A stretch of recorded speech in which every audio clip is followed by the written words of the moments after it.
सबने अपनी तरफ से आराध्या को कुछ न कुछ दिया था। आराध्या आज बहुत खुश थी। आज पहली बार इतने सालों बाद उसका जन्मदिन मनाया जा रहा था। अनाथ आश्रम में सभी बच्चों का जन्मदिन 1 जनवरी को मनाया जाता था। आराध्या को तो याद भी नहीं था कि आज उसका जन्मदिन है। वो आज के दिन को भूल ही गई थी। आराध्या के लिए सब अनएक्सपेक्टेड था। उसने कभी कल्पना भी नहीं की थी कि उसका जन्मदिन आम लोगों की तरह भी मनाया जा सकता है। बचपन में उसके माँ बाप उसका जन्मदिन मनाते थे, लेकिन वो लोग भी एक मिडिल क्लास परिवार के ही थे, इसीलिए उन्होंने कभी आराध्या का जन्मदिन इतनी धूमधाम से नहीं मनाया था। ज्यादा से ज्यादा मंदिर ले जाना और एक छोटा सा केक लाकर घर पर ही सेलिब्रेट करना। पर आराध्या के लिए वो सब बहुत खास था, क्योंकि उस वक्त उसके माता पिता उसके साथ थे। लेकिन उनके जाने के बाद आराध्या ने कभी अपना जन्मदिन नहीं मनाया, यहाँ तक कि अनाथ आश्रम के बच्चों के साथ भी नहीं, क्योंकि उसे अच्छी तरह से पता था कि 1 जनवरी को उसका जन्मदिन नहीं होता है। आराध्या भावुक होकर सबको देख रही थी। सबने आराध्या को देखा और फिर सबकी नजरें एक साथ ऋषि पर चली गईं। सबकी नजर खुद पर पाकर ऋषि ने अपनी एक आईब्रो उठाते हुए कहा, क्या है? ऐसे घूर क्यों रहे हो सब मुझे? प्रियंका आगे आई और अपने दोनों हाथ बांधते हुए कहती है, ऋषि, हम सबने आराध्या को कोई न कोई गिफ्ट दिया है। तुम तो उसके हस्बैंड हो, तुम्हें तो उसे कोई अच्छा सा स्पेशल गिफ्ट देना चाहिए। तो बताओ, क्या दे रहे हो आराध्या को? ऋषि ने बेफिक्री से कहा। मैं कुछ नहीं लाया। इस जवाब पर सब अवाक रह गए। ओजस ने कहा, यार ऋषि, ये तो बहुत गलत बात है। तुम भाभी के लिए कुछ भी गिफ्ट नहीं लेकर आए। देखो, सूरज ने भी भाभी को गिफ्ट दिया, पर तुम खाली हाथ मुंह उठाकर चले आए। ओजस के ऐसा कहने पर ऋषि घूरकर सूरज को देखता है, जो कि अब अपने लिए छिपने की जगह ढूंढ रहा था। ऋषि की नजरें ही उसे डराने के लिए काफी थी। रणवीर, उसे मत घुरो। उसने तो वही किया है जो इस मौके पर कोई भी आम इंसान करता है। ऋषि अपना एटीट्यूड बरकरार रखते हुए कहता है, पर मैं आम इंसानों की तरह नहीं हूँ।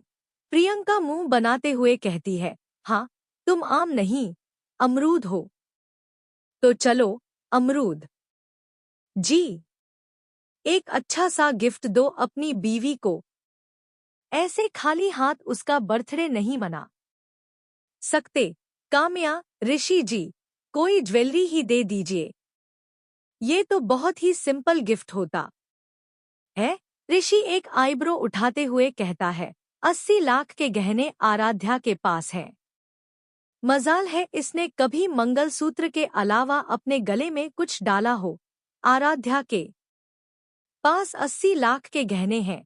ये सुनकर सब और हैरान हुए, यहाँ तक कि रणवीर ने धीरे से प्रियंका के कानों में कहा, यार, तुम्हारा दोस्त बहुत पैसे वाला है। इसने तो अपनी बीवी को 80 लाख के गहने दिलवा रखे हैं। तुम्हें लगता है कि ये मुझे तुम्हारा हाथ देगा? प्रियंका हंसते हुए कहती है, तुम तो अभी से डर गए। क्या ख्याल है मैदान छोड़ने का? रणवीर घूरती हुई नजर से प्रियंका को देखता है और कहता है, राजपूत हूँ मैडम, मैदान छोड़ना नहीं सीखा है मैंने। सर कटना मंजूर है, पर झुकना नहीं। और जहां तक बात रही तुम्हारी, तो मुझे 1 मिनट नहीं लगेगा तुम्हें यहां से उठाकर ले जाने में। प्रियंका भी कहती है, हाँ हाँ, ठीक है। जब वक्त आएगा ना, तब देखेंगे कितनी हिम्मत है तुम्हारी।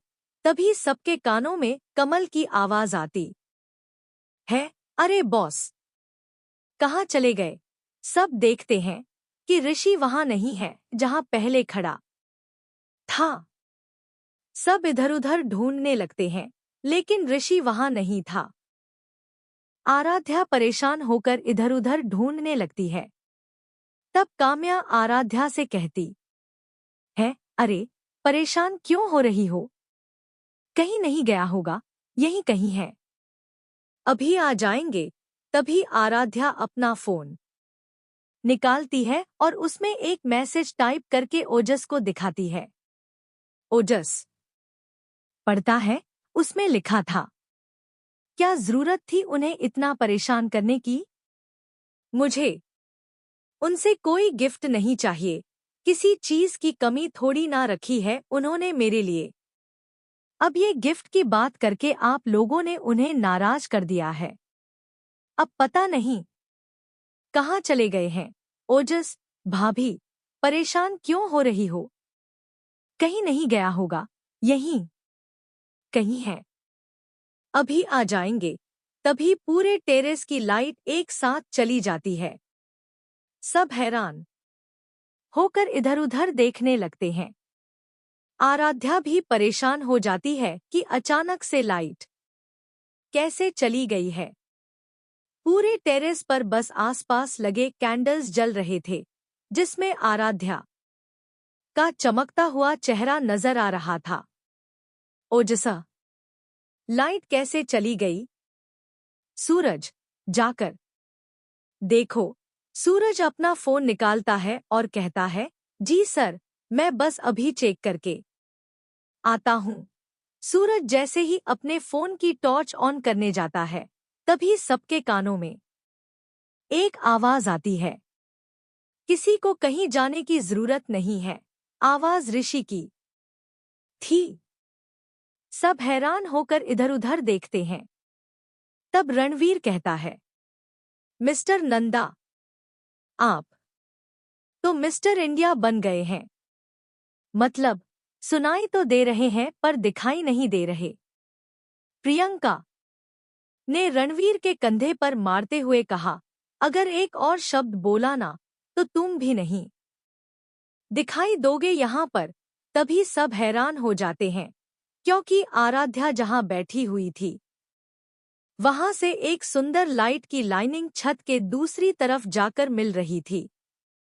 दोनों तरफ जल रही लाइट से एक रास्ता सा बन गया था और उस रास्ते के आखिर में ऋषि खड़ा था। ये सब देखकर ओजस को अंदाजा हो गया था कि ऋषि क्या करने वाला है। इसके बाद ओजस के चेहरे पर एक मुस्कान बिखर गई और उसने काम्या का हाथ पकड़ते हुए कहा, फाइनली। काम्या हैरानी से उसे देख रही थी। उसने उसे सामने देखने का इशारा किया। आराध्या ऋषि को हैरानी से देख रही थी और ऋषि मुस्कुराता हुआ एक कदम आगे आता है। ऋषि के दोनों हाथ इस वक्त अपने पॉकेट में थे और अपने चेहरे पर एक अलग एटीट्यूड लिए ऋषि आराध्या की तरफ देखता है और कहता है, मुझे ये कॉलेज बॉयज टाइप प्रपोजल नहीं आते हैं। इन गधों से कुछ सीखना चाहा था, पर इनके बस की नहीं हुई कि ऋषि नंदा को कुछ सिखा सकें। ऋषि के ऐसा कहते ही ओजस और रणवीर को याद आ जाता है कि उन्होंने ऋषि को लव के क्लासेस दिए थे। ऋषि आगे कहता है, मुझे नहीं पता लोग कैसे इजहार करते हैं और मुझे जानना भी नहीं। जो मैं हूँ, जैसा हूँ, तुम्हारे सामने हूँ। ऋषि कहते कहते थोड़ा थोड़ा आगे आ रहा था और आराध्या हैरानी से ऋषि को देख रही थी और उसके कहे गए शब्द सुन रही थी। ऋषि आगे कहता है, मैसीज आराध्या। ऋषि नंदा, वैसे तो हमारी शादी हो चुकी है, पर शादी के बाद भी हम कुछ वजह से एक दूसरे से एक दूरी मेंटेन करके चलते हैं। पर हम ऐसे तो सारी जिंदगी साथ नहीं रह सकते। जिंदगी जीने के लिए एक दूसरे का साथ होना जरूरी है, एक दूसरे का साथ चलना जरूरी है। तभी तो जिंदगी खूबसूरत तरीके से गुजरेगी। पर इसके लिए मुझे तुम्हारा साथ चाहिए। मैं ऋषि नंदा। वैसे तो मैं किसी के सामने झुकता नहीं, पर तुम्हारे सामने झुकने में मुझे कोई शर्म नहीं है। दुनिया अपनी बीवी के सामने झुक जाती है तो मुझे किस बात की शर्म। मैं थोड़ा सा गुस्सैल हूँ, थोड़ा सा जिद्दी हूँ, और ये बात तुमसे बेहतर कौन जानता है।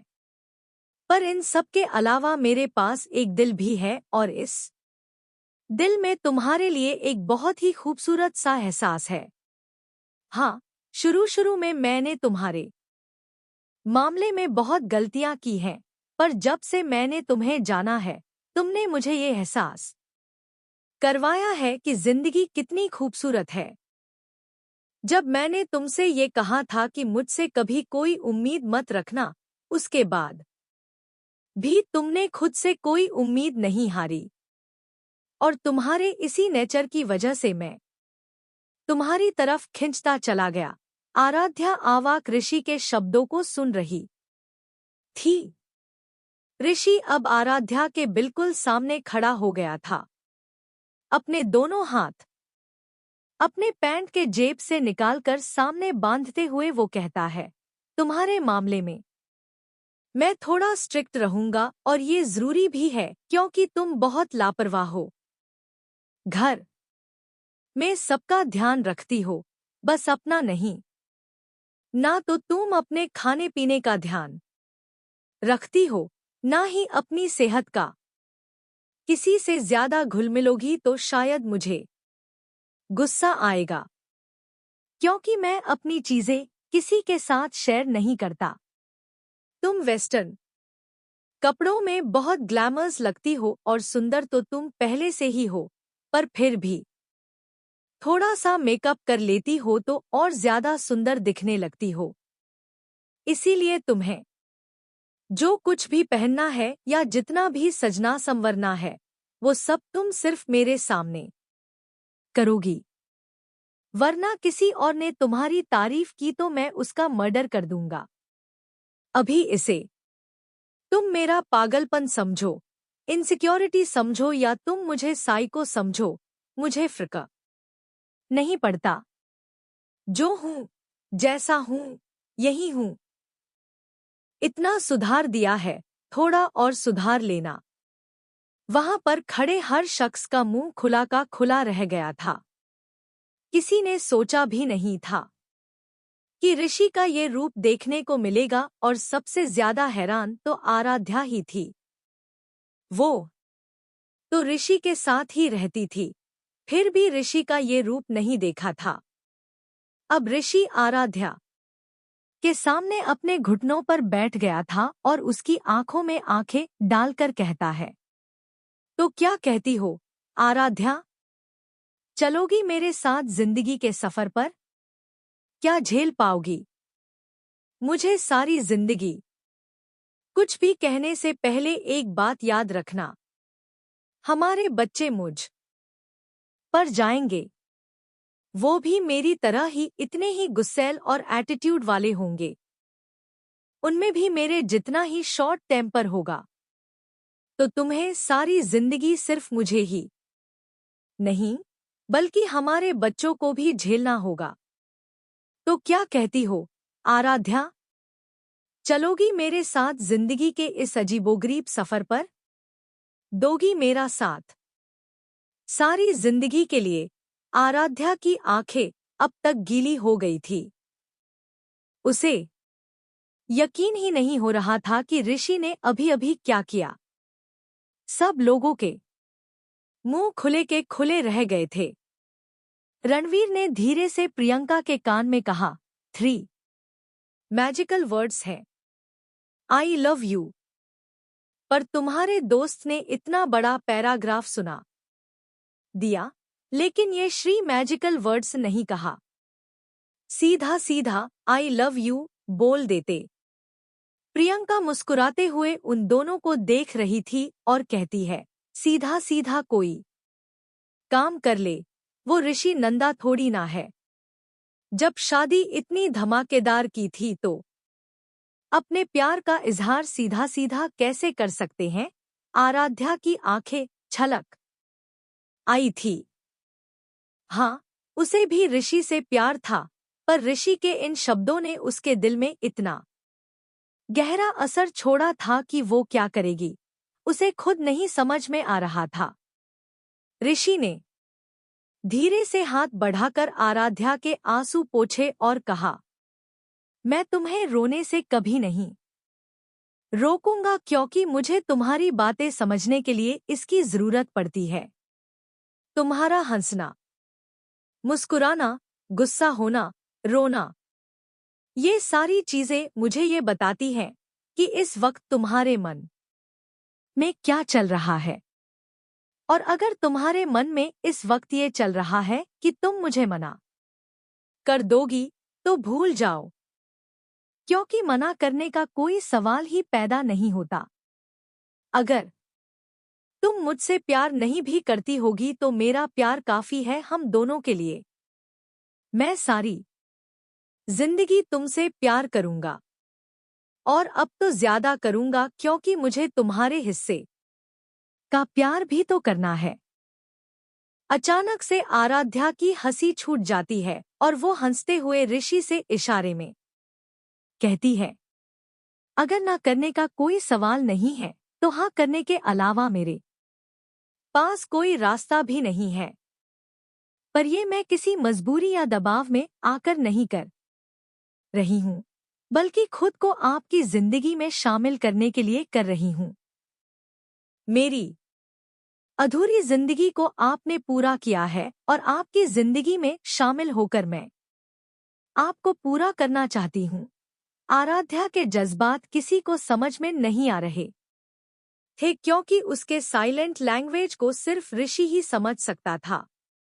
आराध्या के ऐसा कहते ही ऋषि के चेहरे पर एक बड़ी सी मुस्कान आ जाती है और वो झटके से आराध्या के गले लग जाता है। आराध्या पहले तो बहुत हैरान होती है, पर फिर वो भी अपने दोनों हाथ ऋषि की पीठ पर रख देती है। आराध्या और ऋषि एक दूसरे के गले लगे हुए थे। तभी उनके कानों में तालियों और सीटियों की आवाज आई। अब जाकर वे दोनों अपने प्यार की दुनिया से बाहर आए। उन्होंने देखा कि सब लोग उनके आसपास खड़े होकर उन्हें देखकर मुस्कुरा रहे हैं और तालियां और सीटियां बजा रहे हैं। ऋषि खड़ा हुआ और अपने बालों पर हाथ फिराया। हाय हाय, ऋषि शर्मा रहा था। ओजस आगे आया और ऋषि के गले लग गया। ऋषि से लिपटकर खुश होते हुए वह बोला, अपनी जिंदगी का सबसे सही डिसीजन लिया है तूने। काम्या मुस्कुराते हुए बोली, मैंने तो आपको हमेशा रूड और एरोगेंट नेचर में देखा है। मुझे क्या पता था आपका यह साइड भी है जो इतना रोमांटिक हो सकता है। सबके इतने अच्छे अच्छे कॉम्प्लीमेंट मिलने से आराध्या शर्म से अपनी नजरें झुकाए बैठी थी। प्रियंका आराध्या के पास आई और बोली, वाह मैडम जी, जब अपने हस्बैंड को आई लव यू टू का जवाब देना था तब तो ये नजरें नहीं झुकी थी। अब हमसे शर्मा रही हो। देखो, तुम दोनों आपस में जो मर्जी डिसीजन लो, प्यार करना है, आगे की जिंदगी एक साथ कैसे बितानी है, इन सब से मेरा कोई लेना देना नहीं है। तो बस अगले साल तक अपने गोद में एक नन्हा सा मेहमान चाहिए। यार, मैं परेशान हूँ। सबसे छोटी होकर सब लोग मुझे ऑर्डर देकर चले जाते हैं। अब मैं चाहती हूँ मेरे से भी छोटा कोई हो जिसे मैं ऑर्डर दूं। ऋषि ने अपनी एक आईब्रो उठाते हुए प्रियंका को देखकर कहा, खबरदार, जो मेरे बच्चों पर अपनी दादागिरी दिखाई तो। प्रियंका भी रूठते हुए बोली, ऋषि, ये तेरा अच्छा है, तू जब तक मुझसे अपनी ऑर्डर फॉलो करवा लेता है, और अब जब मेरी बारी आएगी तो तू मुझे आंखें दिखा रहा है। काम्या, मीरा, ओजस, रणवीर सब एक तरफ खड़े होकर हंस रहे थे। काम्या ने कहा, प्रियंका, ऋषि, तुम दोनों इस वजह से लड़ रहे हो कि ऋषि और आराध्या के बच्चों पर प्रियंका अपने ऑर्डर चलाएगी, उस बच्चे पर जो अभी तक आया भी नहीं है। और तुम दोनों की इस बहस पर सबसे ज्यादा एम्बेरेस्ड कौन हो रही है? आराध्या, जरा देखो, लाल टमाटर जैसी हो गई है। अब प्रियंका और ऋषि का ध्यान आराध्या पर गया था। वह सच में शर्म से लाल हो रही थी। प्रियंका धीरे से झुकी और आराध्या के कान में बोली, आराध्या, मैं बिल्कुल मजाक नहीं कर रही हूं। देखो, हमने अभी अभी ऋषि का ये रोमांटिक साइड देखा है, लेकिन मैं पक्का श्योर नहीं हूं कि वह बेडरूम में कितना रोमांटिक होता है। एक अच्छी दोस्त होने के नाते तुम्हें ये सलाह दे रही हूं। अगर वो पहल नहीं करेगा तो तुम ही पे। आराध्या प्रियंका के मुंह पर हाथ रख दिया और उसे आंखों से रिक्वेस्ट करके ना में सर हिलाया। मीरा और काम्या आराध्या की हालत समझ रही थी, इसीलिए उन्होंने माहौल को थोड़ा सा लाइट किया और केक की ट्रॉली आराध्या के सामने लाते हुए उसे केक काटने का इशारा किया। रणवीर अपने फोन पर इस मोमेंट का वीडियो बना रहा था। आराध्या ने केक काटा और एक पीस उठाकर पहले प्रियंका, फिर ऋषि की तरफ कर दिया। प्रियंका ने तो मजे से खा लिया। ऋषि ने आराध्या के हाथों से केक खाया और फिर उसमें से छोटा सा टुकड़ा उठाकर आराध्या को भी खिलाया। फिर आराध्या ने सबको केक खिलाया। पार्टी खत्म होने के बाद रणवीर ने अपने फोन में ली हुई वीडियो रानी माँ के पास भेज दी। रानी माँ और राजा साहब फोन में लगी उस वीडियो को देख रहे थे जिसमें आराध्या बहुत खुश नजर आ रही थी और उसे खुश देखकर कहीं ना कहीं राजा साहब भी बहुत खुश हो रहे थे। रात काफी हो गई थी।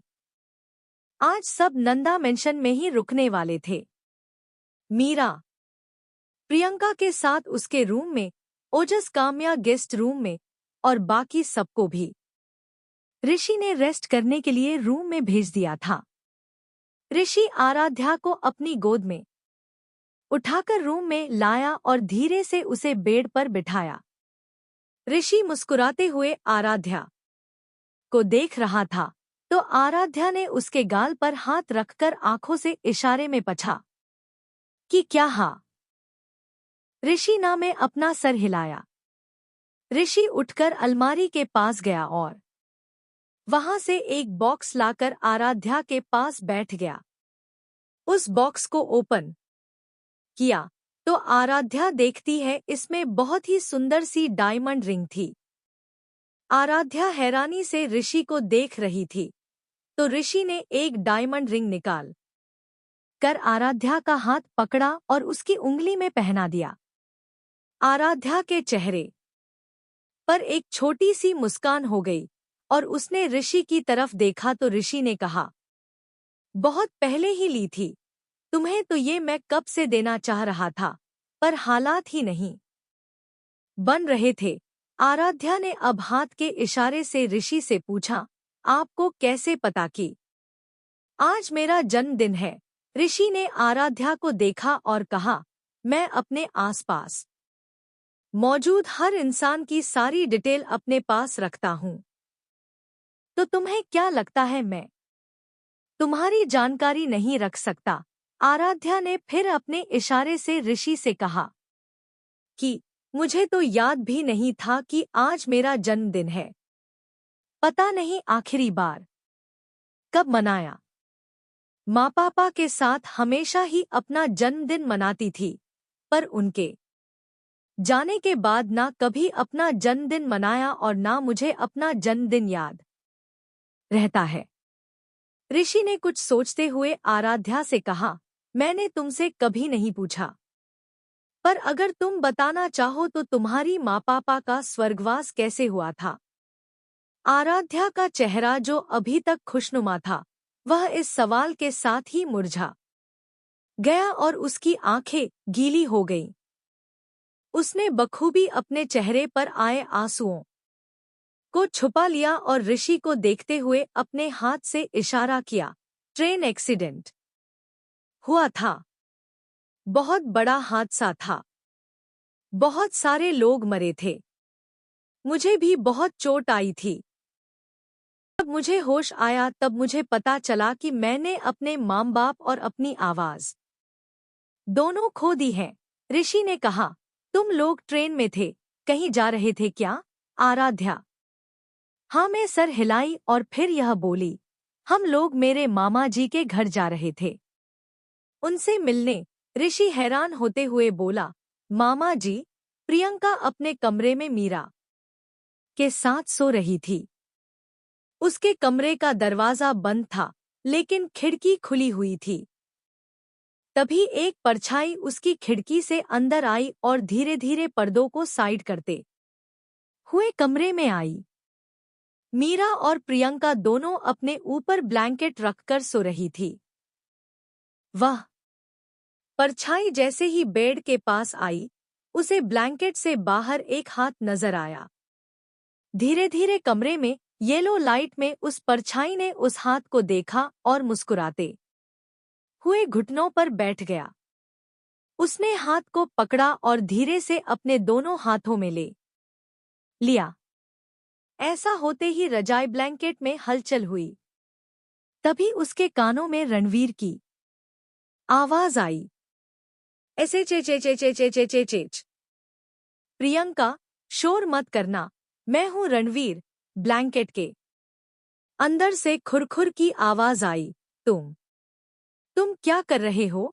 रणवीर हाथ को पकड़े हुए बहुत ही प्यार से बोला, मैं क्या करूं? मुझे तुम्हारी बहुत याद आ रही थी, इसलिए तुमसे मिलने चला आया। लेकिन तुम ऐसा कैसे? रणवीर खिड़की से कूदकर तुम चोरों की तरह क्यों आई हो? किसी ने देख लिया तो तुम्हें चोर समझकर पिटाई कर देता। रणवीर तो और क्या करता? सामने दरवाजे से आता और ऐसा कहने पर सब तो मेरी आरती उतारते, मेरी पिटाई नहीं। अच्छा, क्या काम है? बताओ और जल्दी जाओ यहाँ से। यार, मैं तुमसे इतनी मुश्किलों से मिलने आया हूँ और तुम मुझे भगा रही हो। बोलो ना, क्या काम है? आज ऋषि और आराध्या को देखकर मुझे हमारी याद आ गई। तुम्हें याद है जब मैंने तुम्हें प्रपोज किया था और तुम मेरे सीने से लग गई थी? ऐसा लग रहा था उस समय चंदन के पेड़ से नाग लिपटा हुआ है। तभी प्रियंका की गुस्से भरी आवाज, नाग नहीं बेबी, नागिन। रणवीर भी हंसते हुए बोला, हाँ हाँ, नागिन। तभी कमरे की लाइट जली और रणवीर देखता है प्रियंका बेड पर बैठी है और गुस्से में उसे घूर रही है। रणवीर प्रियंका को देखकर चिल्लाकर हाथ छोड़ दिया। मम्मी! प्रियंका, तुम उधर हो तो तुम्हारा हाथ यहाँ क्या कर रहा है? तभी ब्लैंकेट के अंदर से मीरा हंसते हुए बाहर निकली और बोली, अरे मजनू कहीं के, ये मेरा हाथ है। प्रियंका घूर के रणवीर को देखती है तो रणवीर वहीं जमीन पर पालथी मारकर बैठ जाता है। मीरा हंसना कंट्रोल करती है और प्रियंका को देखकर कहती है, अरे प्रियंका, उससे गलती हो गई है, उसे लगा यहाँ तुम हो। सॉरी। हाँ, थोड़ी देर के लिए तुम्हारे बॉयफ्रेंड के फ्लर्टिंग नेचर को मैंने एंजॉय कर लिया। क्या है ना, मेरी लाइफ में ऐसा कोई मोमेंट नहीं आया है, इसलिए फील कर रही थी। वैसे ही मानना पड़ेगा, तुम दोनों को पीठ पीछे इतनी बड़ी खिचड़ी पक रही है और किसी को भनक तक नहीं है। तो क्या कहती हो तुम दोनों को ऋषि और आराध्या को बता दूं? रणवीर और प्रियंका की आंखें हैरानी से बड़ी हो जाती हैं और वे दोनों एक साथ मीरा को देखने लगते हैं, तो मीरा उन्हें देखकर हंसते हुए कहती है, अरे बाबा, मजाक कर रही हूँ, नहीं बताऊंगी। अगले दिन नंदा मेंशन में पार्टी रखी गई, आराध्या के जन्मदिन की। वैसे तो आराध्या ने मना किया था पार्टी के लिए, लेकिन प्रियंका के आगे कब किसकी चली है। सुबह ऋषि आराध्या को नीचे लेकर आया। ऋषि सोफे पर बैठ गया। आराध्या बड़ी माँ के पैर छूती है और उनसे आशीर्वाद लेती है। बड़ी माँ भी आराध्या के सर पर हाथ रखकर उसे दूधो नहाओ पूतो फलने का आशीर्वाद देती है। शाम तक नंदा मेंशन को बहुत ही खूबसूरत तरीके से सजाया गया था। एमआर कपूर, कामिनी और रति भी इस पार्टी में शामिल होने वाले थे। राजा साहब और रानी माँ को भी इनविटेशन गया था। आज की मीडिया हाइलाइट में नंदा मेंशन में होने वाली पार्टी का भरपूर जिक्र था। प्रियंका, मीरा और काम्या आराध्या को तैयार कर रही थी। प्रियंका का बस चलता तो आराध्या को पूरा ग्लैमर्स और हॉट लुक में सबके सामने खड़ा कर देती। वह तो ऋषि के चलते उसने ऐसा कुछ नहीं किया। शाम को नंदा मेंशन की पार्टी में सब आ चुके थे और सबको इंतजार था आराध्या के आने का। आराध्या ने आज गोल्डन पिंक कलर की साड़ी पहनी हुई थी। लाइट मेकअप और गोल्ड ज्वेलरी के साथ उसने अपने लुक को कंप्लीट किया था। पार्टी अपने जोरों पर थी। सब लोग इस पार्टी को बहुत एंजॉय कर रहे थे और करते भी क्यों नहीं। नंदा हाउस की पार्टी अपने आप में चर्चा का केंद्र होती है। सेलिब्रिटीज, पॉलिटिशियंस, मीडिया हाउस और फॉरेन क्लाइंट्स इस पार्टी में सभी मौजूद थे। रति एक तरफ खड़ी होकर पार्टी में सबको देख रही थी, या फिर यूं कहें कि उसकी नजरें इस समय ऋषि को ढूंढ रही थी। अगर यह पार्टी सिर्फ आराध्या के लिए होती तो शायद वह यहाँ पर कभी नहीं आती, लेकिन यहाँ पर ऋषि भी मौजूद होगा, इसलिए वह यहाँ पर आई है। तभी उसकी नजर ऋषि पर गई। वह अपने कुछ गेस्ट्स के साथ बातें कर रहा था। रति खड़ी हुई और अपनी ड्रेस को ठीक करते हुए ऋषि के पास आई। वह ऋषि के करीब आई तो ऋषि पलटकर रति को देखा।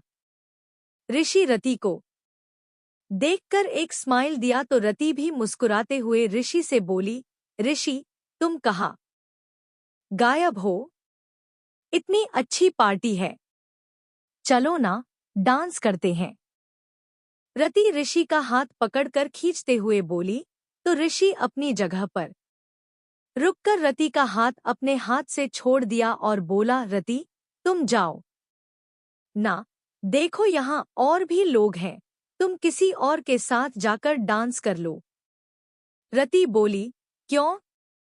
तुम्हें मेरे साथ डांस करने में कोई प्रॉब्लम है क्या? ऋषि मुस्कुराता हुआ बोला, नहीं, प्रॉब्लम तो नहीं है, लेकिन आराध्या अभी तक नहीं आई है। ऋषि के शब्दों का साफ मतलब था, रति, दफा हो जाओ यहाँ से, मैं डांस सिर्फ अपनी बीवी के साथ करूंगा। रति का चेहरा जो अभी तक खिले हुए गुलाब की तरह था, अचानक से सूखे हुए फूल की तरह मुरझा गया और उसने कहा, हाँ, आज तो आराध्या का बर्थडे है, तो जाहिर सी बात है आज उसका स्पेशल डे है। तुम्हें तो उसके साथ ही होना चाहिए। तभी ऋषि को पीछे से किसी ने आवाज दी। ऋषि रति को वहीं छोड़कर वापस अपने गेस्ट्स के पास चला गया। उसके ऐसा करने पर रति खींचकर रह गई और वह जल्दी से एक काउंटर के पास जाकर बैठ गई। प्रियंका एक कुर्सी पर बैठी थी और उसके बगल की कुर्सी पर रणवीर बैठा हुआ कह रहा था, बेबी, मुझे सच में नहीं पता था कि वह तुम नहीं हो। सॉरी ना। कान पकड़कर सॉरी। प्रियंका घूरते हुए रणवीर को देखती है और कहती है, हाँ, क्यों नहीं। आज मुझे समझकर किसी दूसरे का हाथ पकड़ लिया है, कल को किसी को गले भी लगा लेना। रणवीर अपना सर पीटते हुए कहता है, अरे नहीं लगाऊंगा। मेरी माँ। तभी पीछे से रानी माँ की आवाज आई, अगर यह तेरी माँ है तो मैं कौन हूँ। मीरा एक तरफ खड़ी होकर अपने फोन से सेल्फी ले रही थी। तभी एक लड़का उसके बगल में आकर कहता है, मैडम, मैं निकाल दूं आपकी अच्छी सी फोटो। मीरा अपनी एक आईब्रो चढ़ाते हुए कहती है, फिलहाल तो तुम निकलो यहां से, वरना कल के अखबार में फोटो आ जाएगी तुम्हारी। तभी उस लड़के के साथ खड़ा एक दूसरा लड़का हंसते हुए कहता है, अरे मैडम, इसमें बुरा मानने वाली क्या बात है।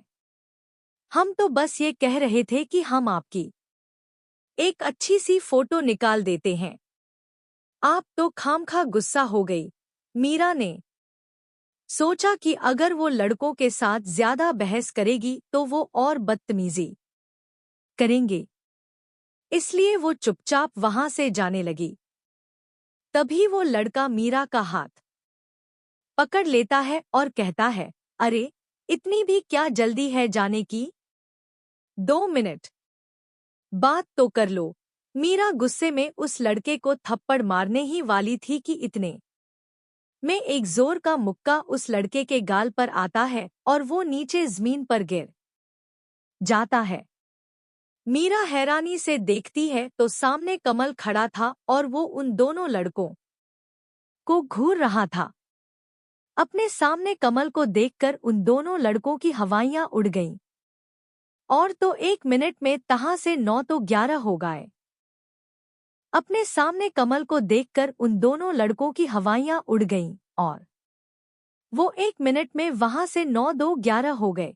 थैंक्स मेरी मदद करने के लिए, मीरा कहती है। कमल इस बात पर कोई जवाब नहीं देता, वो बस एकटक मीरा को घूर रहा था। ओजस और काम्या एक टेबल पर बैठे हुए थे। तभी काम्या को सामने एमआर कपूर किसी से बात करते दिखाई देते हैं, तो वो ओजस के हाथ पर अपना हाथ रखती है और कहती है, ओजस, पापा जी हैं वहां पर। ओजस ने अपने सामने एमआर कपूर को देखा तो उसकी आंखें भर आईं। उनसे बात करोगे? काम्या धीरे से कहती है, अगर मैंने यहाँ डैड से कोई बात की तो खामखा मुझ पर गुस्सा होंगे और पार्टी का माहौल खराब होगा, ओजस ने कहा। तभी वहां पर राजा साहब और रानी माँ आते हैं। दोनों को वहां देखकर काम्या बहुत खुश होती है और वो उनसे मिलकर बहुत सारी बातें करने लगती है। पार्टी की लाइट बंद हो जाती है और एक स्पॉटलाइट स्टेज पर जलती है, जहां पर ऋषि आराध्या का हाथ पकड़े खड़ा था। ऋषि और आराध्या को एक साथ स्टेज पर देखकर सब लोग एक साथ हूटिंग करने और तालियां बजाने लगते हैं। ऋषि आराध्या को लेकर धीरे धीरे कदमों से स्टेज से नीचे उतरता है और केक के पास लेकर आता है। आराध्या ऋषि का हाथ पकड़कर केक काटती है। आराध्या एक पीस उठाकर बड़ी माँ की तरफ करती है। बड़ी माँ भी उसे प्यार से केक खिलाती है और उसके सर पर हाथ फेरती है। पार्टी अपने जोरों पर थी। सारे मेहमान ऋषि और आराध्या से मिल रहे थे। राजा साहब आराध्या के पास आते हैं। आराध्या अपने सामने राजा साहब को देखकर एक पल के लिए हैरान हो जाती है, क्योंकि उसे लगा नहीं था कि राजा साहब इस पार्टी में आएंगे। लेकिन अपने सामने राजा साहब को देखकर न जाने क्यों आराध्या को अच्छा लग रहा था। वो धीरे से राजा साहब के पैर छूने के लिए होती है तो राजा साहब उसे रोकते हुए कहते हैं, बेटियां पैर नहीं छूती। रानी माँ आराध्या की भलाई लेती है और उसके सर पर प्यार से चूमते हुए कहती हैं, 100 साल की उम्र हो तुम्हारी, तुम्हारी सारी बला मुझे लग जाए। रानी माँ आराध्या को एक डायमंड का बहुत ही खूबसूरत सा सेट देती है। वैसे तो आराध्या को गहनों का शौक नहीं था, ऋषि ने उसे पहले ही इतने सारे गहने दे रखे थे और वो बहुत ही मुश्किल से उन्हें पहनती थी। लेकिन रानी माँ और राजा साहब के इस तोहफे को न जाने क्यों आराध्या मना नहीं कर पाई और इसे लेते हुए वो काफी भावुक हो गई थी। मेहमान एक एक करके खाना खा रहे थे और पार्टी खत्म होने को थी, लेकिन प्रियंका के होते हुए पार्टी खत्म हो जाए, ऐसा कैसे हो सकता है। प्रियंका जल्दी से आराध्या और ऋषि को स्टेज पर लाती है और उन्हें जबरदस्ती एक साथ खड़ा करते हुए कहती है, इतनी अच्छी पार्टी हमारे सबसे फेवरेट रोमांटिक कपल के डांस के बिना कैसे हो सकती है। प्रियंका डीजे को इशारा करती है तो डीजे एक बहुत ही खूबसूरत सा म्यूजिक प्ले कर देता है और इस म्यूजिक की धुन पर ऋषि आराध्या को अपनी बाहों में ले लेता है। आराध्या का एक हाथ ऋषि के कंधे पर था और दूसरा हाथ ऋषि के हाथ पर। ऋषि ने भी बहुत प्यार से डांस किया, उसने आराध्या की कमर को पकड़ा हुआ था। उन दोनों को इतने खूबसूरत तरीके से देखकर बड़ी माँ, राजा साहब और रानी माँ का दिल बहुत खुश हो रहा था। रानी माँ तो बार बार उनकी भलाई ले रही थी। आराध्या और ऋषि के सभी दोस्त उन्हें देखकर तालियां बजा रहे थे, सीटियां बजा रहे थे और हुटिंग कर रहे थे। यहाँ तक कि ओजस भी अपने फोन में उनकी वीडियो बना रहा था। पर पार्टी के एक कोने पर किसी की जलती हुई नजरें उस प्यार के पंछी को देख रही थी। रति की आंखें गुस्से से लाल हो रही थी। उसने एक वेटर को ड्रिंक लाने के लिए कहा। वेटर ड्रिंक बनाकर रति के सामने रखता है और रति एक झटके में उसे खत्म कर देती है और दूसरा पीने लगती है। ऐसा करते करते रति बहुत नशे में हो गई थी, पर उसकी आंखों में गुस्सा अभी भी शांत नहीं हुआ था। रति आराध्या और ऋषि को इतने प्यार से एक दूसरे के साथ डांस करते हुए देख रही थी और ये उसे बर्दाश्त नहीं हो रहा था। उसने अपने हाथ में पड़ी ड्रिंक को पीकर खत्म किया और फिर उस ग्लास को इतनी जोर से दबाया कि वो उसके हाथ में ही टूट गया। उसका पूरा हाथ खून से भर गया था, पर उसे दर्द का बिल्कुल भी एहसास नहीं हो रहा था, क्योंकि जो दर्द उसके सीने में था वो इस दर्द से कहीं ज्यादा था। रति की आंखों में कुछ था।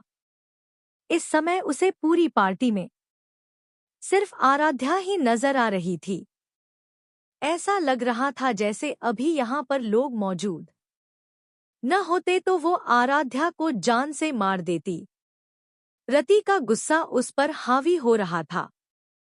रति अपनी कुर्सी से उठती है और वो एक एक कदम आगे बढ़ा रही थी। वो आराध्या और ऋषि की तरफ बढ़ने लगती है।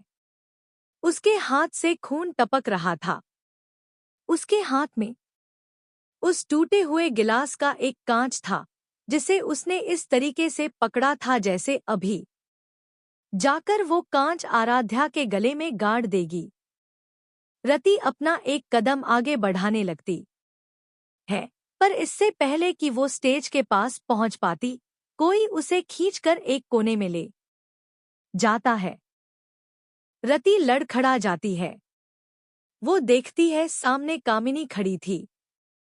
कामिनी रति को देखकर गुस्से में कहती है, बेवकूफ लड़की, तूने शराब पी है। तुम्हें पता है अगर तुम्हारे पापा को पता चल गया तो कितना गुस्सा करेंगे तुम पर। तुम कब से पीने लगी? रति कुछ नहीं कह रही थी। उसका सर शराब की वजह से घूम रहा था। उसे कामिनी की बात समझ में ही नहीं आ रही थी। फिर कामिनी का ध्यान रति के हाथों पर जाता है और वो कहती है, तुम्हारे हाथों में चोट कैसे लग गई है? तुम पागल लड़की, अपना ध्यान नहीं रख सकती और जब बर्दाश्त नहीं कर सकती तो पीती क्यों हो? ऐसा कहते हुए कामिनी रति को जल्दी से गाड़ी में लेकर जाती है और वहां पर रखे फर्स्ट एड बॉक्स से उसकी ड्रेसिंग करती है। कामिनी एमआर कपूर को मैसेज करती है कि वो जल्दी से आ जाए। रति की तबीयत अचानक खराब हो गई। कुछ ही देर में एमआर कपूर आते हैं और गाड़ी में बैठ जाते हैं और ड्राइवर को कहकर गाड़ी घर की तरफ चलने के लिए कहती है। पार्टी खत्म हो चुकी थी। आराध्या ने कई सालों बाद आज अपना जन्मदिन मनाया था। वो बहुत खुश थी। होती भी क्यों नहीं। ऋषि ने उसकी जिंदगी खुशियों से जो भर दी थी। अब उसकी जिंदगी में कोई कमी नहीं थी। एक प्यार करने वाला पति है, माँ जैसी सास है, बहन जैसी प्रियंका है और सच्चे दोस्तों की तरह ओजस, काम्या और मीरा भी हमेशा उसके साथ हैं। खुशियों से भरा परिवार है। आज आराध्या खुद को उन खुशनसीब लड़कियों में से मान रही थी जिन्हें अपने जीवन में खुश और समृद्धि से भरा पूरा परिवार मिलता है। आराध्या ने कभी अपने लिए इस जीवन की कल्पना नहीं की थी। उसने तो अपना बचपन अनाथ आश्रम में बिताया था और उसने भी यही सोचा था कि बाकी लड़कियों की तरह उसका जीवन भी कोई छोटी मोटी नौकरी करते हुए गुजर जाएगा। लेकिन उसे क्या पता था कि किस्मत ने उसके लिए क्या लिखा हुआ है। जब गौतम का रिश्ता आराध्या के लिए अनाथ आश्रम में आया था, तब भी उसने ये नहीं सोचा था कि उसका जीवन इतना आसान होगा। हाँ, उसने गौतम से रिश्ते के लिए हाँ कही थी, पर इसमें उसकी मर्जी नहीं, बल्कि मजबूरी शामिल थी। अनाथ आश्रम में रहने वाले केयरटेकर ने आराध्या को शादी करने के लिए जबरदस्ती मनाया था। उनका कहना था कि यहाँ से लड़कियां किसी मॉल या रेस्टोरेंट में छोटी मोटी नौकरियां करती हैं या फिर उन्हें कोई अपने घर में नौकरानी बनाकर रखता है। ऐसी लड़कियों का कोई भविष्य नहीं होता, उनका कोई अपनाता भी नहीं है। गौतम जैसा अमीर और पैसे वाला परिवार अगर आराध्या को बिना दहेज के शादी करके ले जा रहा है तो इसमें उसकी ही खुशनसीबी है। वो चुपचाप शादी कर ले, क्योंकि बदले में गौतम डोनेशन के रूप में एक बहुत बड़ा अमाउंट अनाथ आश्रम को देने वाला है। जिस अनाथ आश्रम में आराध्या ने बचपन गुजारा था, वहां के बाकी बच्चों और लोगों का सोचकर उसने शादी के लिए हाँ कर दिया था। बच्चों और लोगों का सोचकर उसने शादी के लिए हाँ कर दिया था। हालांकि इसमें उसकी मर्जी शामिल नहीं थी, लेकिन उसकी किस्मत किसी और दिशा में जाएगी, ये तो उसने भी नहीं सोचा था। आराध्या ड्रेसिंग टेबल पर बैठकर अपने सामने खुद को देखते हुए अपनी ज्वेलरी निकाल रही थी और अपने गुजरे हुए कल के बारे में सोच रही थी। क्या क्या हुआ था उसके साथ, कैसे बीता था उसका गुजरा हुआ जीवन, और उसके आने वाले जीवन में इतनी खुशियां हैं, ये तो उसने कभी कल्पना भी नहीं की थी। आज उसे अपनी किस्मत पर फाखा हो रहा था, लेकिन साथ साथ उसके मन में एक डर भी बैठा हुआ था, क्योंकि उसकी जिंदगी हमेशा संघर्ष से भरी रही है। कहीं ऐसा ना हो कि आने वाले कल में उसके और ऋषि के प्यार को किसी की नजर लग जाए। यही सोचते हुए आराध्या किसी सपने में गुम थी। उसे एहसास ही नहीं हुआ कि ऋषि कब उसके पीछे आकर खड़ा हो गया।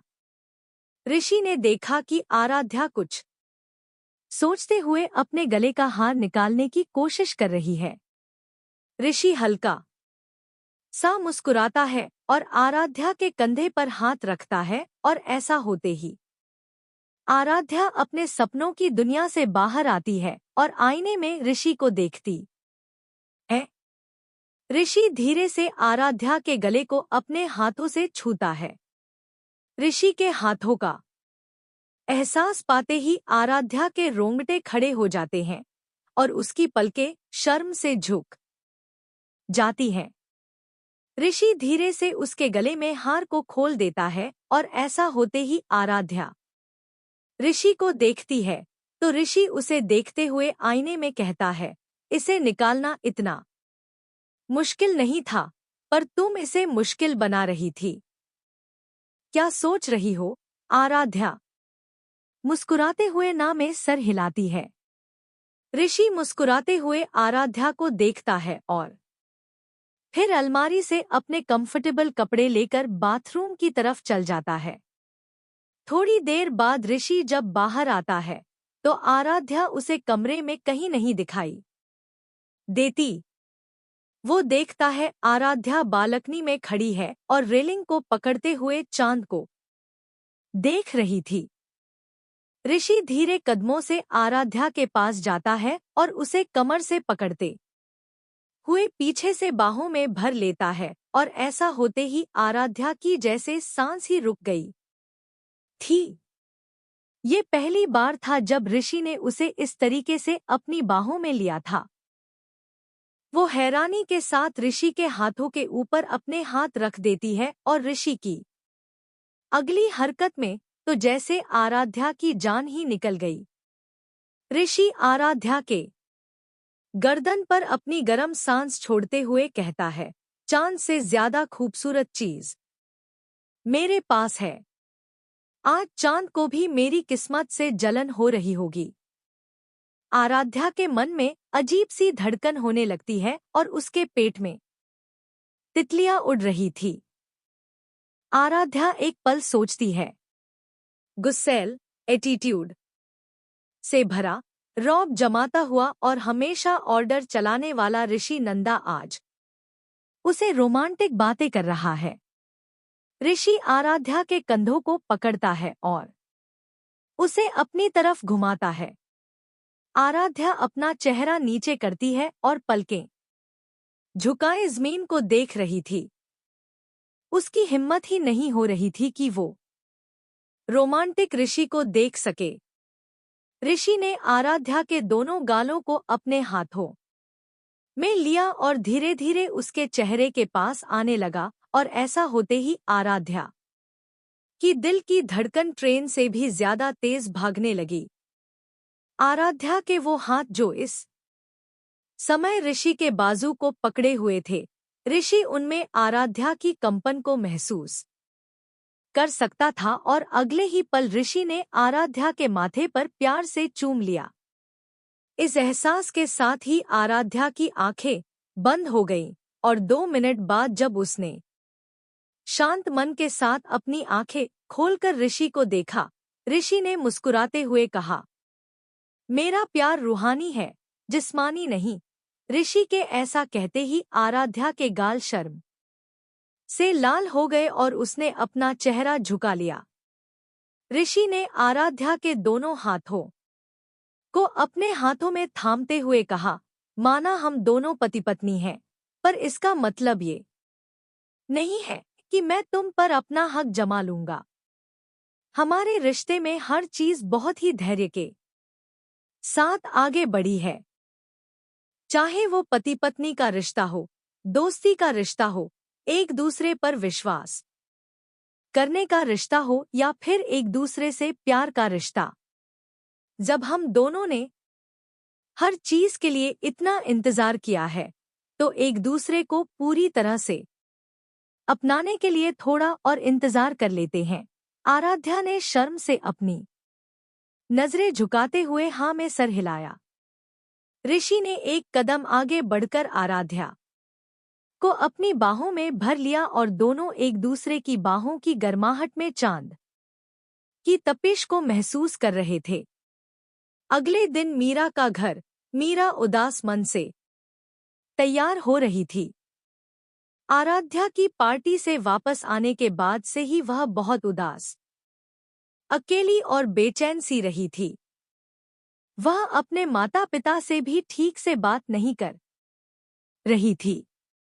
वहीं मीरा के घर के लिविंग रूम में अलग ही दृश्य चल रहा था।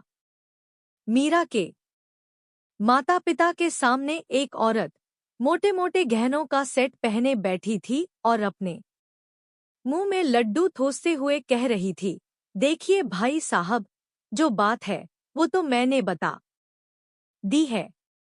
अब इसके आगे मैं क्या बोलूं? आप समझदार इंसान हैं, मीरा के पिता कहते हैं। बहन जी, बात तो मैं समझ गया, लेकिन ये कुछ ज्यादा नहीं है। उस औरत ने समोसे को अपने मुंह में आधा तोड़ते हुए और आधा प्लेट में रखते हुए कहा, अरे भाई साहब, कहाँ ज्यादा है, इतना तो आजकल लग ही जाता है। अरे भाई, 2 करोड़ रुपए होते ही कितने हैं?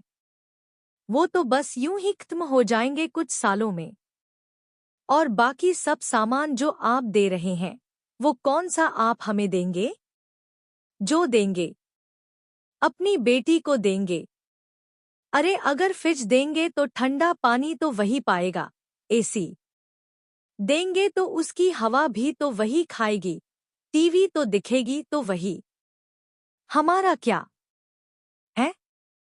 हम तो जितने में हैं उतने में खुश हैं। मीरा की माँ कहती हैं, वो तो बात सही है आपकी बहन जी, लेकिन ये कुछ ज्यादा ही है। हम इतना नहीं कर पाएंगे। उस औरत के बगल में बैठे आदमी ने कहा, देखिए, हमने कोई आपसे जोर जबरदस्ती तो की ही नहीं है। हमारी जो डिमांड है वो हमने आपको बता दी है, बाकी आपकी मर्जी। और वैसे भी हमने अभी तक अपने बेटे को ये नहीं कहा है कि आपकी बेटी की पहली शादी टूट चुकी है। और हम तो कहेंगे ये बात आप भी उसे मत बताइए, क्योंकि वैसे भी उसे दूसरों की हुई चीज पसंद नहीं आती। मीरा के पिता ने चौंकते हुए कहा, ये क्या कह रहे हैं आप भाई साहब? मेरी बेटी की शादी मंडप में टूटी है और मेरी बेटी ने खुद शादी से कदम पीछे लिए थे, क्योंकि जिससे उसकी शादी होने वाली थी वो लड़का किसी और से प्यार करता था। तो मेरी बेटी 2 प्यार करने वालों को अलग नहीं करना चाहती थी। और वैसे भी जिससे मीरा की शादी होने वाली थी वो और मीरा बहुत अच्छे दोस्त हैं। उनके परिवार के साथ भी हमारे अच्छे ताल्लुकात हैं। शादी टूटने के बाद भी उन लोगों ने हम लोगों से रिश्ते खत्म नहीं किए हैं। उस गहने पहनी औरत ने हंसते हुए कहा, अरे भाई साहब, रहने दीजिए। चोर चोर मौसी के भाई, अब आपकी बेटी की शादी टूट गई है। सगाई और शादी के बीच तो उनके बीच बातें। बेटी की शादी टूट गई है, सगाई और शादी के बीच तो उनके बीच बातें होती होगी, मिलना जुलना भी होता होगा, और अगर कुछ और भी हो गया होगा तो हम क्या ही बोल सकते हैं। मीरा की माँ ने गुस्से में घूरते हुए कहा, बहन जी, ये बहुत ज्यादा हो रहा है। अगर आप रिश्ते की बात करने आई हैं तो हम आपको कह देते हैं, आपकी डिमांड हम पूरी नहीं कर पाएंगे। ये बहुत ज्यादा मांग कर रही हैं आप। हम अपनी क्षमता के अनुसार अपनी बेटी को जो देना चाहेंगे वो देंगे, पर आप सामने से इस तरीके से जो चाह रही हैं वो हमारी औकात के बाहर है। उस आदमी ने जब देखा कि बात बिगड़ रही है और इस तरीके से तो एक अच्छी पार्टी हाथ से निकल जाएगी, तो उसने अपनी बीवी को आंख दिखाते हुए चुप रहने का इशारा किया और मीरा की माँ से कहा, अरे बहन जी, इसका कहने का वो मतलब नहीं था। दरअसल क्या है ना, हमारे इकलौता बेटा है और उसके लिए तो हम सब कुछ अच्छा ही देखेंगे ना। और वैसे भी हम दोनों का क्या है? शादी के बाद तो सब कुछ बहू और बेटे का ही होना है। चलिए, कोई बात नहीं। 2 करोड़ बहुत ज्यादा है, मैं मान सकता हूँ। 1 करोड़ में तो बात होनी ही चाहिए। इससे कम में नहीं हो सकता है, क्योंकि हमें भी तो लोगों को मुंह दिखाना होगा। अरे आज नहीं तो कल ये बात तो बाहर आ ही जाएगी ना कि हम अपने बेटे के लिए कहीं छोड़ी हुई लड़की ले रहे हैं। तो हमें भी तो समाज को दिखाना होगा ना। अब आप खुद ही अंदाजा लगाइए, हमें भी तो इसी समाज में रहना है।